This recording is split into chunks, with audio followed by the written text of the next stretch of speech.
네, 안녕하세요. 히쌤교실의 히쌤입니다. 네, 저번 시간에 이어서 우리 세계사 보스 계속해서 해보려고 하거든요.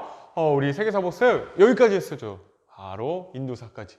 문명, 중국사, 인도사까지 했습니다. 그래서 오늘 서아시아사와 유럽사를 마저 하려고 해요. 세계사가 길다 보니까 이거를 한 번에 하기가 힘들더라고요. 그래서 두 번 나눠서 하는 거 이해해 주시고요. 서아시아사 연표를 한번 쭉 볼게요. 네, 인도사에 이어서 서아시아사인데요. 우리가 메소포타미아 문명과 이집트 문명이 있습니다. 이 메소포타미아 문명과 이집트 문명에 대해서는 이야기했고요. 그래서 이 넓은 서아시아 지방을 최초로 통일했다. 그게 누구였죠? 어떤 나라? 그렇죠. 아시리아라는 나라입니다. 이 아시리아 나라 성경에선 아수르라고도 했는데 이 아시리아는 어떤 정책을 썼나요? 그렇죠. 강압적인 통치를 했습니다. 강압적인 통치를 하다 보니까 다른 민족들의 반발이 심했죠. 결국 일찍 멸망하고요. 그러고 나서 생긴 나라가 아케메네스 왕조 페르시아입니다. 이 아케메네스 왕조 페르시아는요. 어떻게 돼요? 네, 앞에 아시리아를 봤기 때문에 관용적인 정책을 시행합니다. 관용적인 정책을 시행하게 돼서 나라가 오래 유지될 수 있었다. 그리고 뭐 속주를 나누고 그리고 왕의 눈, 왕의 길, 왕의 눈이나 왕의 귀를 파견해서 감찰하고 이런 것들이 있었던 것들도 기억하시면 좋을 것 같아요. 그리고 아케메네스 왕조 페르시아는 어떻게 멸망하게 되나요? 맞아요.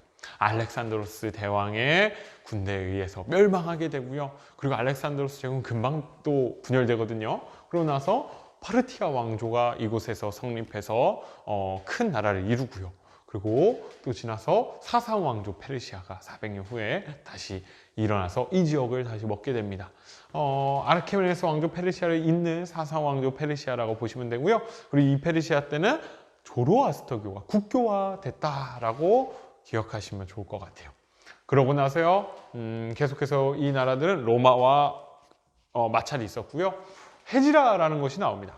622년에 헤지라라는 것이 있는데 이거는 무함마드가 메카에서 메디나로 피신하는 사건을 의미하는데요.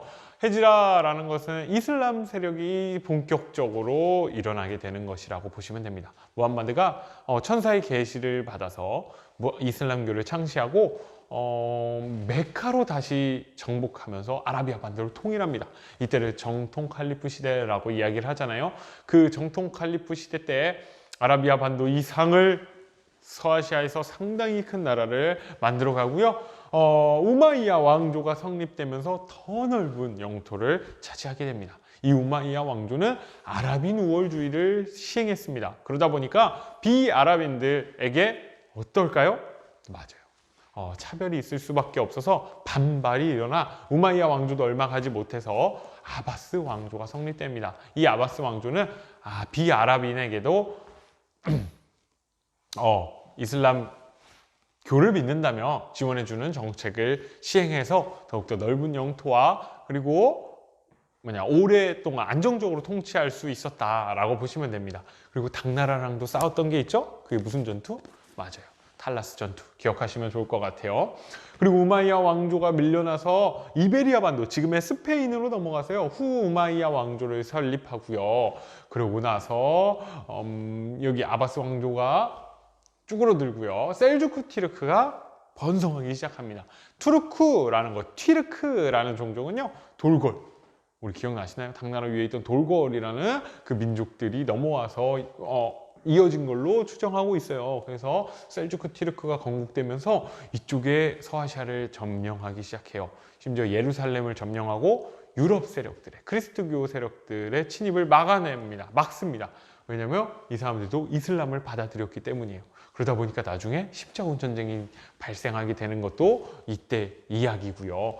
그러고 나서 몽골이 엄청나게 커집니다. 몽골이 이쪽 서아시아까지 와서요. 몽골의 한 울루스, 한 국가 단위라고 할 수 있는 일한국이 이때 여기에서 생겨서 점령하고 있습니다.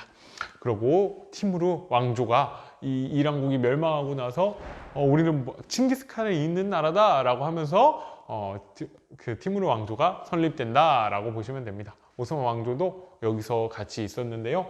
오스만 왕조가 점점 커지면서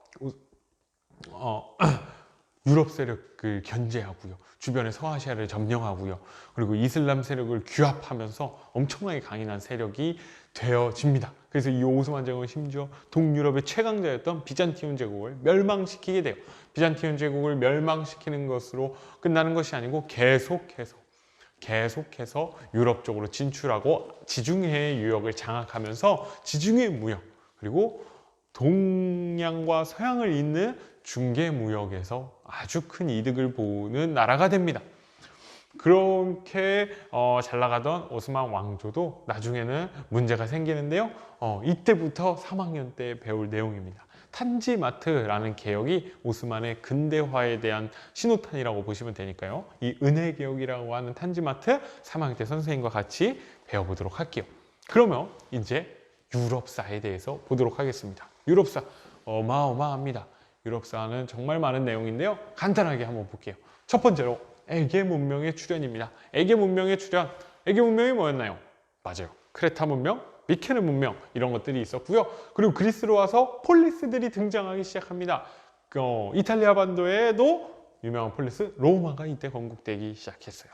그래서 폴리스에는 그리스 폴리스로 와서는 그리스 폴리스 아테네, 스파르타, 그리고 테베 이런 나라들이 있었죠. 이런 나라들이 옆에 아케메네스 왕조 페르시아랑 맞짱을 뜨게 되니 그것이 바로 페르시아 전쟁이었던 거 기억나실 거예요. 그때 누가 이겨요?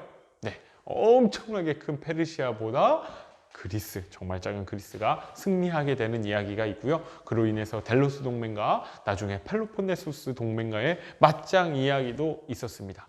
서로 분열되기 시작하면서 그리스는 전체적으로 약해지죠. 그때 위쪽에 있던 마케도니아, 알렉산드로스 대왕의 아빠가 그리스를 점령하게 되고요. 그 아들인 알렉산드로스 대제는 이 그리스를 바탕으로 한 세력으로 동방 진출을 시작하죠. 그래서 동방 원정을 해서 아케메네스 왕조 페르시아를 멸망시키고요. 인도까지 진출하게 됩니다. 하지만 인도 진출하고 나서 다시 돌아와서 얼마 안 돼서 일찍 죽고 이 제국은 분열되게 되죠. 그러면서 금방 멸망하게 되고요. 포에니 전쟁은 그런 와중에 로마는 포에니 전쟁을 일으킵니다. 포에니 전쟁은 카르타고, 북아프리카에 있는 카르타고와 맞짱을 뜨는데요. 이 맞짱을 통해서 어떻게 되나요? 맞습니다. 로마가 지중해 무역을 독점하게 됩니다. 이 지중해의 엄청난 무역권을 독점하게 돼서 로마가 떡상하게 되는 계기가 된다라고 보시면 돼요. 그래서 포에니 전쟁을 통해서 공화정을 더욱 발달시키고요. 많은 사람들에게 이득을 갖다 주었다라고 보시면 됩니다. 그렇지만 이 공화정이 발달하는 가운데서 위기가 있었습니다. 자영농들이 몰락하는 사건들, 그라쿠스 형제의 개혁들 이런 것들이 있었고 결국에 삼두 정치로 이어지면서 그 삼두 정치에서 한 명, 1차, 2차에서 마지막 한 명, 카이사르의 양아들이라고 할 수 있는 옥타비아누스가 권력을 최종적으로 장악하면서 로마의 황제 정치가 시작됐다라고 얘기를 했죠. 황제정이라고 얘기했습니다. 그래서 그 이후에 5명의 뛰어난 황제가 이어지면서 로마의 전성기가 찾아오고요. 그리고 그 전성기 이후에 로마의 군인 황제가 시작됩니다. 그래서 엄청나게 혼란스러운 상황에서 결국 로마가 동서로 분열되고 위쪽에서 내려오는 게르만족의 침입을 버티지 못한 나머지 서로마 제국은 오도 아케르에게 멸망당하게 됩니다.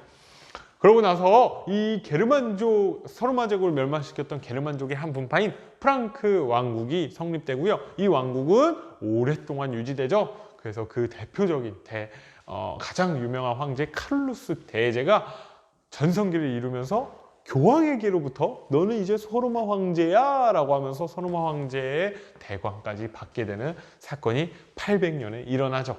그러고요. 이 프랑크 제국은 이 왕 이후에 분열되고 또 멸망의 길을 가면서 분열되는 유럽이지만 종교로 하나가 되고요. 그 종교에서 대빵이었던 교황의 힘이 강화되면서 아까 얘기했던 셀주크 투르크의 자극에 의해서 십자군 전쟁이 일어납니다. 이 십자군 전쟁은 처음에 그들의 뜻과는 다르게 변질되면서 문제가 많이 생겼다고 이야기했어요.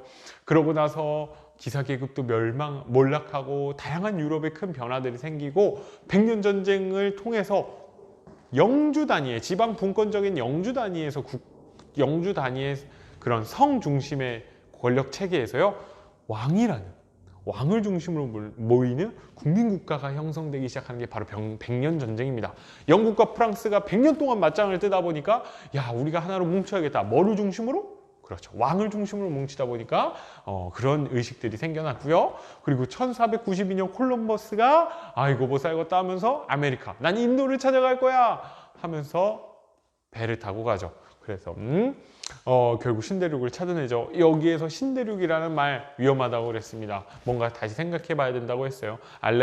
콜럼버스가 찾아낸 게 과연 신대륙인지 콜럼버스가 찾은 것인지 이러한 것들 발견한 것인지에 대한 이야기를 선생님과 수업 시간에 조금 했던 것 같고요. 그리고 1517년에 루터가 종교개혁을 일으킵니다. 가톨릭에서 빠져나와 프로테스탄트라는 새로운 신교가 형성되고 루터뿐만 아니라 칼뱅도 종교개혁을 계속해서 이어가지요. 여기까지. 그리고 우리 교과서에서는 절대왕정, 엘리자베스 황제나 루이 14세 같은 절대왕정의 왕들을 이야기하면서 끝났습니다. 네, 여기 영국 청교도 혁명 이외에 시민혁명이 우리 3학년 때 배울 차례라고 보시면 돼요. 그래서 시민혁명, 산업혁명을 거쳐서 제국주의까지 우리 동양으로 서양 세력들이 진출해서 동양과의 만남 이런 것들에 대해서 이야기를 할 겁니다. 그것들을 어느 정도 이해하셔야 흥선대원군 파트, 우리 고종, 우리 한국사 파트를 더욱더 다채롭게, 심화롭게 이해할 수 있기 때문에 선생님이 세계사 파트를 먼저 하려고 생각 중에 있습니다. 이렇게 하면은 오늘 설명은 다 끝났고요. 오늘 강의 다 끝났고 다음 시간에 무엇을 할까요? 라고 선생님이 써놨어요. 다음 시간에 선생님이 정해놓은 게 없습니다. 여러분들 제가 여태까지 한국사를 10분에 쫙 훑었고요. 세계사는 20분가량 두 편에 걸쳐서 쫙 그냥 훑었습니다. 자세하게 훑지는 못했어요. 짧은 시간에 여러분들이 2학년 때 배웠던 걸 한 번에 쫙 하는 걸 한번 해봤으니까요. 그렇지만 그렇기 때문에 여러분들이 부족했던 점에 대해서 이야기해 주시면 돼요. 댓글에 자유롭게 써주세요. 선생님 저는 이 파트가 기억에 남는데 이 파트 더 재미있었던 것 같아요. 그 부분 자세하게 강의해 주세요. 또는 선생님 저 이 부분이 잘 이해가 안 돼요. 저 이 부분 설명 좀 다시 해주세요. 하는 거 여러분들이 자유롭게 올리시면요. 제가 그 파트에 대해서 강의를 올리도록 하겠습니다. 코로나19로 인해서 학교도 못 가고 힘들어하는 여러분들이나 저나 너무 다들 힘든 상황인데요. 집에서 너무 나른하기만 있지 말고 조금씩 책도 보고 강의도 보면서 조금 더 유익하게 시간을 보냈으면 좋을 것 같아요. 그러면 저는 여기까지만 하고요. 다음 시간에 뭘 하면 좋을지 여러분들이 댓글 꼭 남겨주셔야 됩니다. 그러면 끝내기 전에 구독과 좋아요, 알람 설정 부탁드리고요. 그러면 다음 시간에 만나요. 안녕!